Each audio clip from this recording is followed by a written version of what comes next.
veterans, military service members, transitioning service members.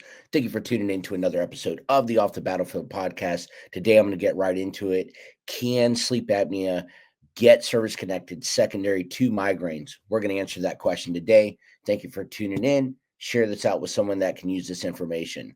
So, if you get migraines, you understand that they can be debilitating, okay, on their own, and they can also contribute to the development or aggravation of very other serious conditions such as sleep apnea.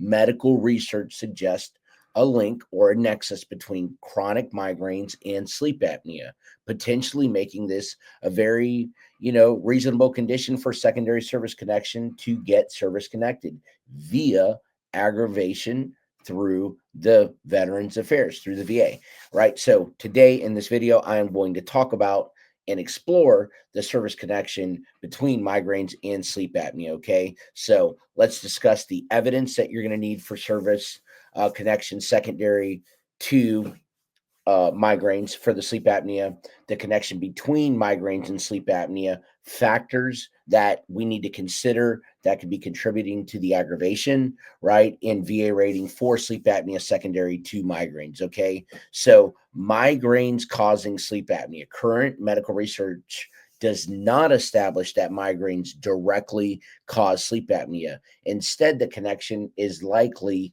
connected between or correlated to or indirect stemming from shared risk factors like disrupted sleep patterns or neurological conditions. Okay.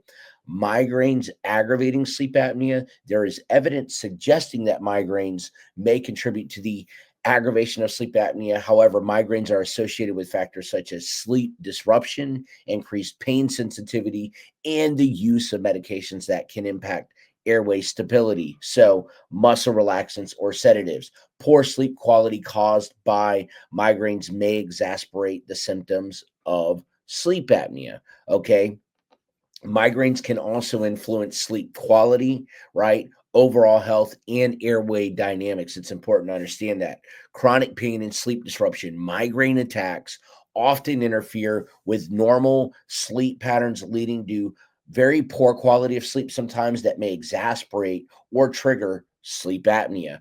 The neurological impact migraines have are that they are linked to abnormalities in the central nervous system, which can affect the body's ability to regulate breathing during sleep, contributing to conditions like central or obstructive sleep apnea, right? There's also the side effects that medications can have as well too. I don't know if you're on any kind of medications or not, but some medications commonly prescribed for migraines, such as muscle relaxants or sedatives, can relax the throat muscles, increasing the likelihood of airway collapse during sleep, contributing to that sleep apnea. Okay, there's also the inflammation and vascular changes.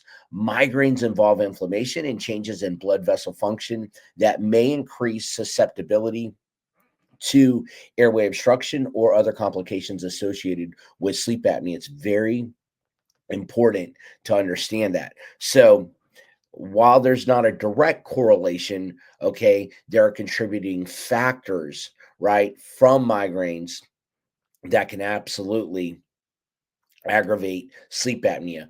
But if you're going to write a nexus letter for this, which I'm going to get into it next on how to secondary service connect this and what you need and the documents that you need, right? You need to correlate how medications, how side effects, how what it is that's causing that sleep apnea as a trigger or as a result of the migraines is. And you got to convince the VA of that too. So you got to come with a very good nexus letter if you are going to attempt this. Okay. So I want to go over some questions and potential questions that a compensation and pension examiner will review along with evidence requirements for VA claims for obstructive sleep apnea secondary to migraines. Okay. They're going to ask, does the veteran have service connected migraines rated at 0% or higher? Okay. You need to get that rating disability breakdown letter with diagnostic codes. Call 1-800-827-1000. Get that thing emailed to you, rating disability breakdown letter with diagnostic codes, and see if you are rated for migraines or migraine headaches 0% or higher, that they are actually service connected. If yes, indicate the date of diagnosis and date of service connection. Okay. The next thing, does the veteran have a diagnosis of sleep apnea confirmed by a sleep study?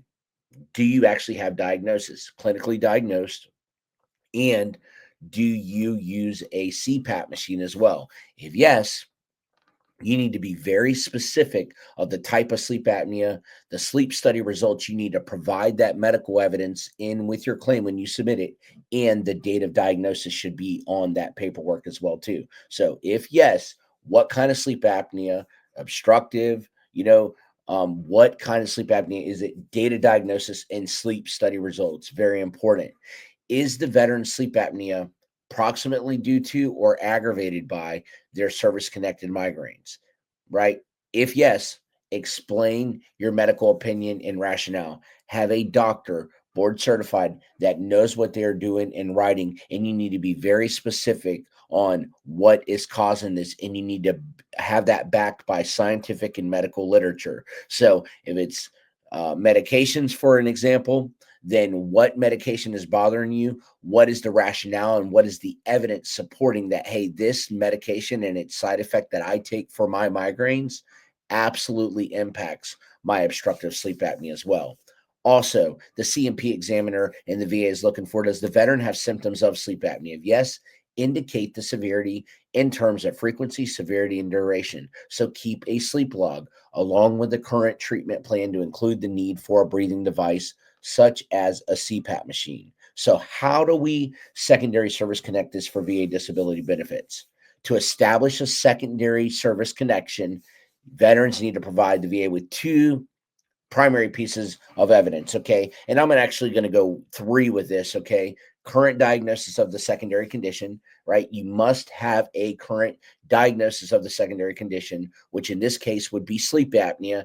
This diagnosis must be documented in a medical record by a qualified medical professional and confirmed by a sleep study.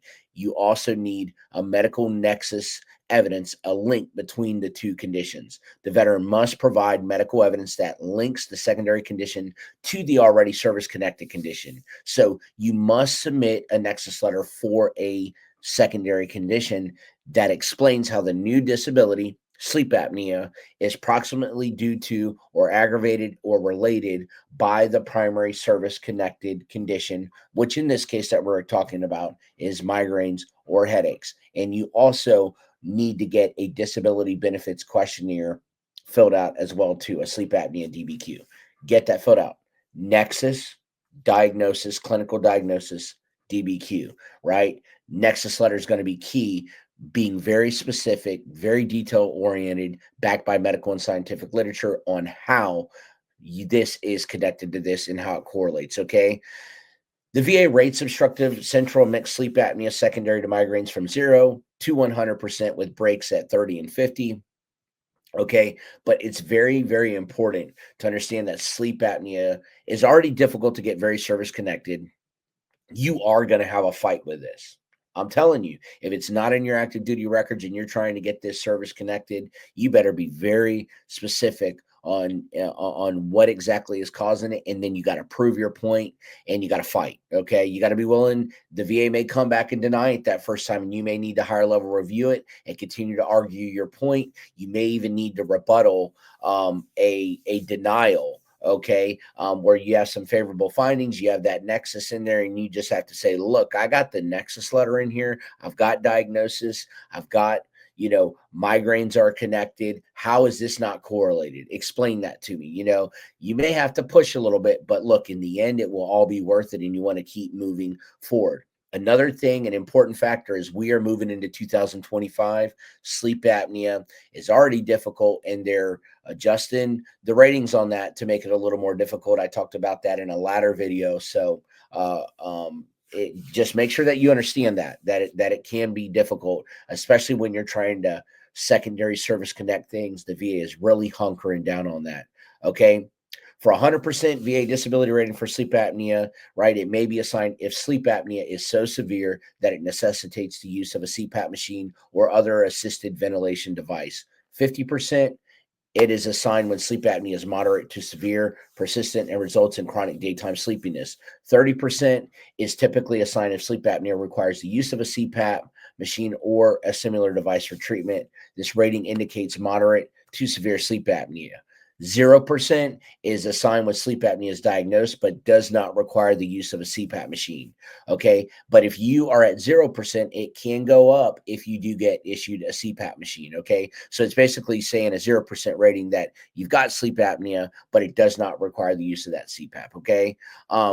Very, very important to understand that. So, yes, again, it's not directly correlated, migraines to causing sleep apnea, but they can aggravate the condition by disrupting sleep patterns, increasing pain sensitivity, and through the side effects of migraine medications that may impact airway stability. That's your key. The side effects of migraine medications that may impact airway stability, right? It's very, very important. And then the contributing factors as well to like neurological abnormalities affecting breathing regulation, inflammation, and the use of sedative medications that increase the likelihood of airway collapse. Okay. So, yes, it is possible. You're going to have to fight a little bit. However, I want you to know that keep on fighting. It is worth it. But make sure that you get a good, proper Nexus letter done for this. If you need one, look in the description of this video. Only reason why we point you there is because we don't want you to get jacked over. We want you to be able to get things looking at, get things taken care of. And if they can work, cool. If it can't be done, then one of the doctors that we point people to, they're not just going to whip up something, and they're going to give you good factual medical scientific literature and good back Nexus letters to put you in the best position. Nobody can guarantee anything, but what I can guarantee is that you need to keep on fighting, and that we'll fight with you as well too. So it's very, very important to understand that. So thank you for your service. I hope that this helps you. Migraines does have correlation a little bit between sleep apnea, definitely the side effects. Okay. There's no direct correlation, important to know. But if you're going to do it, remember Nexus DBQ, are you clinically diagnosed? Okay. And do you have side effects from medications? And other various factors that I just talked about. I hope that this video helps you stay in the fight. Share this out with someone that can use this information. This may be the key to take you to 100%, right? But again, make sure you're diagnosed for sleep apnea. Make sure that you're rated for migraines if you're going to attempt to do this. Thank you for tuning in. You're cared about. You matter. Let's go. Let's keep in the fight. Talk to you later. Bye-bye.